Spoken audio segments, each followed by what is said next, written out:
Moi, je m'appelle Michel. Donc, on passe pour se rendre compte de l'effectif et peut-être aussi, il y a à boire et à manger, des difficultés, il y a trop de choses.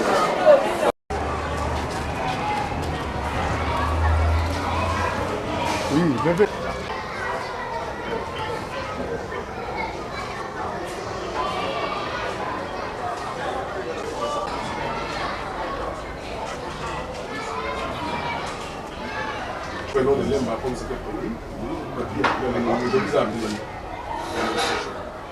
Constitution, en son article 43, qui dit ceci, que toute personne a droit à l'éducation scolaire. Il est pourvu par l'enseignement national. Et à la fin, cet article 43 dit ceci, l'enseignement primaire est obligatoire et gratuit dans les établissements publics. Donc, c'est d'abord une application de la Constitution. Ce n'est pas un projet qui appartient ou qui a appartenu, qui a été lancé par un groupe d'individus. C'est seulement l'application de l'article 43 de la Constitution. Deuxièmement, le président de la République, en prônant la gratuité, en appliquant la gratuité scolaire, remplit les engagements de notre pays envers la communauté internationale. Car vous devez savoir qu'en 2000, la République démocratique du Congo a signé ce qu'on a appelé les objectifs du millénaire pour le développement. Donc c'est un respect des engagements internationaux de la RDC, parce que la RDC avait signé ces objectifs du millénaire pour le développement. Quels sont les points de ces objectifs? Je ne vais pas tous les citer, mais l'un des points des objectifs du millénaire était assurer à tous l'éducation primaire. Donc, il vise à ce que tous les enfants, garçons, filles, partout dans le monde, puissent bénéficier, et c'était clair, d'ici 2015, d'un cycle. Et le président de la République, en appliquant la gratuité scolaire, respecte les engagements internationaux de la RDC. Donc, nous pouvons que le féliciter. Mais toutefois,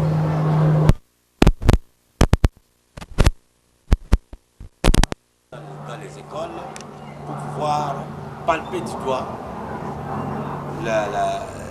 l'organisation de cette gratuité scolaire, et en même temps aussi palper du doigt les difficultés. Certes, il y a des difficultés. Et vous avez, j'ai suivi le directeur qui rencontre des difficultés en termes de frais de fonctionnement, en termes aujourd'hui de l'augmentation des effectifs, parce que avant la gratuité, les écoles publiques étaient pratiquement vides, maintenant les écoles sont remplies. Il y a les difficultés se situent surtout à ces niveaux-là. Bien évidemment, à terme ou à moyen terme, il faudra que l'on augmente, qu'on applique en tout cas les paliers qu'on a appelés les paliers de Mboudi, bien que notre parti ne soit pas tout à fait d'accord avec ces systèmes d'augmentation des salaires par rapport au palier de Mboudi, parce que nous, les Paréso, nous proposons plutôt l'indexation des salaires en fonction de dans son budget 2020. Première proposition pour financer, non pas simplement la gratuité de l'enseignement, mais pour financer les secteurs de l'enseignement tout entier. Secteur, l'enseignement primaire, l'enseignement secondaire, l'enseignement supérieur et universitaire. Alors, ce que nous proposons, pour que l'État trouve l'argent, il faut chercher l'argent quelque part.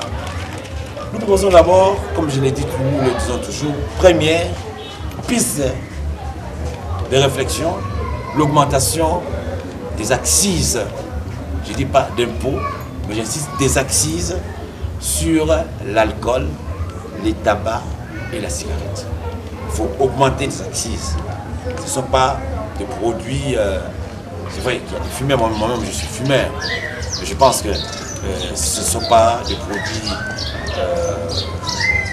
très utiles et tout ça pour la vie des gens. Donc nous proposons l'augmentation des accises sur l'alcool, les tabacs et la cigarette. Deuxièmement, nous proposons l'affectation des recettes de la TVA à l'enseignement, à la sécurité, à la santé et à la pension. Parce que vous devez savoir que dans les principes budgétaires, il y a un principe sacro-saint, le principe de la non-affectation des recettes. C'est-à-dire qu'on ne peut pas dire la recette que tel type de recette va servir à financer tel type de dépenses. Mais nous souhaitons, nous proposons que les recettes de la TVA ne servent qu'à financer le secteur de l'enseignement, le secteur de la sécurité, le secteur de la santé et le secteur de la pension. Mais en même temps, au Congo, il y a l'argent. On détourne l'argent au niveau de services publics, au niveau de l'administration publique. Il y a beaucoup de détournements d'argent. C'est la raison pour laquelle, comme troisième proposition, nous proposons l'amélioration des mécanismes de contrôle de perception des recettes publiques et des dépenses publiques par la mise en route d'une véritable réforme administrative dans notre pays. Sans réforme administrative dans ce pays, on continuera à détourner l'argent des contributions directes, des contributions indirectes, de la douane, parce que les mécanismes de contrôle n'existaient pas. Les mécanismes de contrôle de procédures budgétaires n'existaient pas. Et tout ça pose un problème de l'organisation administrative. Pour nous, pour le Parézo, il n'y a jamais eu de réforme administrative dans ce pays. Certes, il y a eu quelques tentatives de maîtrise des effectifs de la fonction publique, avec pour conséquence, au lieu de diminuer les effectifs, l'augmentation mise en place par l'ancien gouvernement, le dernier gouvernement qui est parti, on a vu cette réforme-là a eu pour conséquence d'augmenter les effectifs. Et si vous autres, vous êtes de la presse, si vous lisez les arrêtés d'une ville comme Chikapa, avec 200 000 fonctionnaires de l'État, pour laquelle nous disons, tant qu'il n'y aura pas de réformes administratives sérieuses dans ce pays, on ne pourra jamais augmenter les recettes de l'État. Voilà, on passe seulement la gratuité de l'enseignement, mais pour financer les secteurs de l'enseignement tout entier. La deuxième proposition concerne ce que nous appelons la révision constitutionnelle.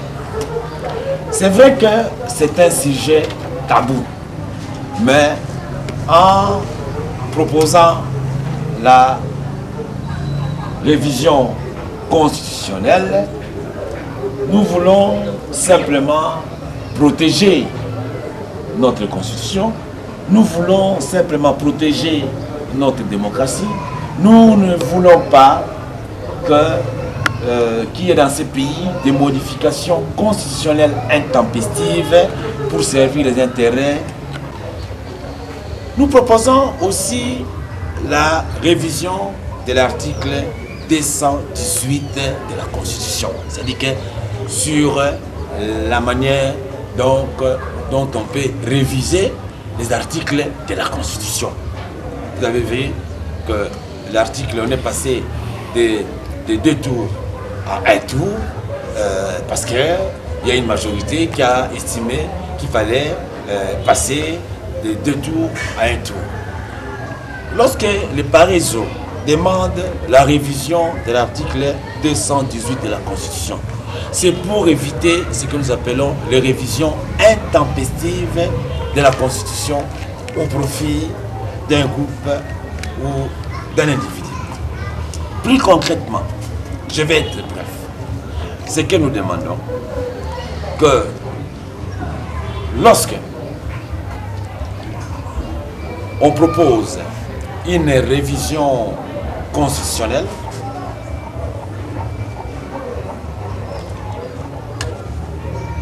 il faudra, donc toute révision constitutionnelle pour les Paraiso doit impliquer ipso facto la dissolution des chambres. C'est-à-dire que lorsque la proposition de la révision d'un article de la Constitution est votée, automatiquement les chambres sont dissoutes pour nous. Comme ça, ça va permettre à tous ces députés-là, je sais pas, qui ne tiennent pas compte de grands dangers, disons, des enjeux de la révision de la Constitution, de réfléchir.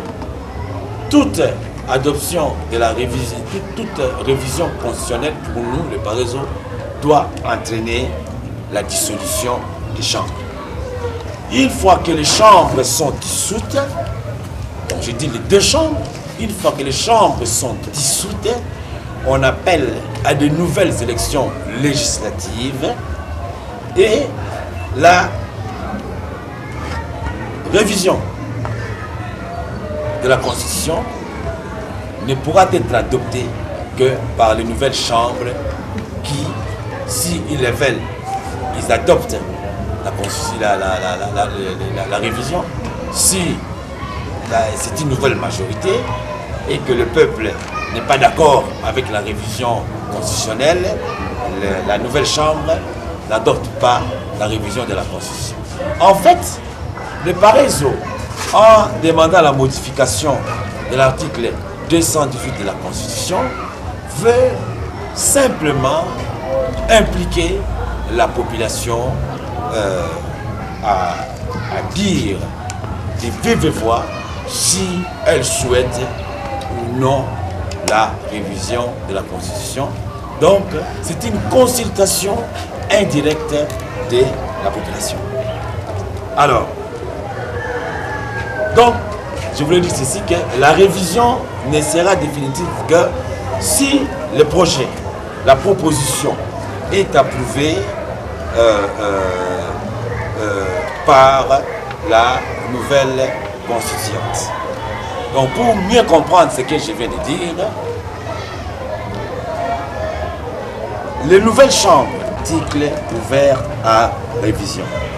Si elles décident de modifier une disposition, bien évidemment, en termes de quorum, c'est le même quorum qui est constitutionnel, qui doit être respecté. Il faut que biso lelo yo ezala IDPS, ezala biso balier ya IDPS. Toza les sous nos positions té. Donc il faut qu'on rappelle la population, toza les sous nos positions té, toza na pouvoir.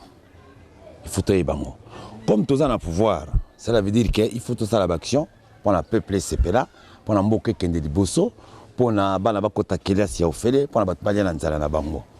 Donc tous sous na tango sous-souté, il y a bakerel moko intestine ya bana miki. Tosinaki alliance IDPS na kashi. Tosinaki yango de le mutako c'était IDPS cash FCC toza kokende nzela moko. Toza na coalition moko. Soki to dindi toko dinda biso nyonso nzela moko. Soki to mati toko mata biso nyonso nzela moko. Yango wana lelo yo ezala mikonzi ya IDPS, ezala mikonzi ya FCC. Il faut que on azwa responsabilité. Ça ne sert absolument à rien d'aller chauffer le peuple, chauffer votre blanc. Na ba déclaration moko oyo kanda. Ezala na côté surtout il y a FCC. Parce que dernière sortie, oyo na yokaki ya mokonzi moko ya FCC parce que naza wana te mpona ya na koremie wa baka couteau dans la plaie. Simplement naza kosenga na ba mikonzi ya FCC.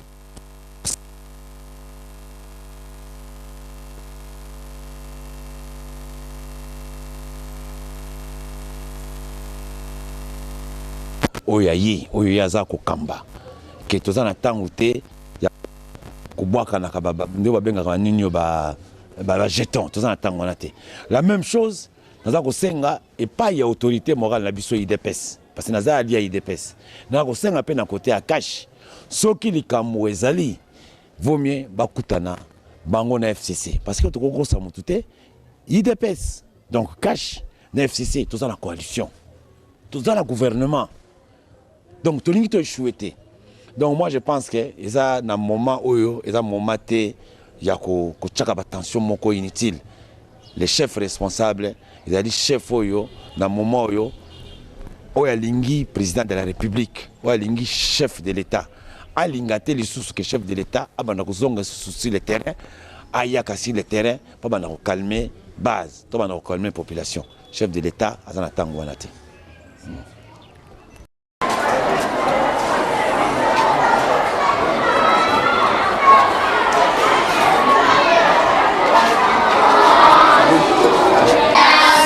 Voilà. Alors moi je me présente, je m'appelle M. Kouta, je suis un homme politique. Est-ce que vous aimez les hommes politiques? Oui. Est-ce que vous pouvez me citer le nom d'un grand homme politique dans notre pays? Qui peut, le plus grand, le plus haut sommet comme c'est qui? Le président de la République. Et comment il s'appelle? Félix Tshisekedi. Voilà, merci beaucoup. On applaudit. Donc, le directeur nous a permis de venir voir. Je m'appelle M. Kouta Rigobert, je suis président d'un parti politique. Je suis allié au président de la République. On a voulu venir constater, effectivement, que vous étiez dans de bonnes conditions, que la gratuité est là. Hein? Je sais que, comme le professeur m'a dit, le directeur m'a dit, qu'avec cette gratuité, le nombre des enfants d'élèves a augmenté. Venir à l'école. Le second stade, comme le directeur l'a dit, on vous met dans de très bonnes conditions. Alors je pense pas que le président de la République a pris l'engagement que d'ici 5 ans, en tout cas, il y aura une augmentation des écoles. Hein? Comme ça, par banc, il y aura des élèves. Les études sont nécessaires parce qu'on a étudié, on devient ministre, on devient directeur de l'école, on devient de la République. Ça va? Oui. Allez, bonne chance. Merci. Merci.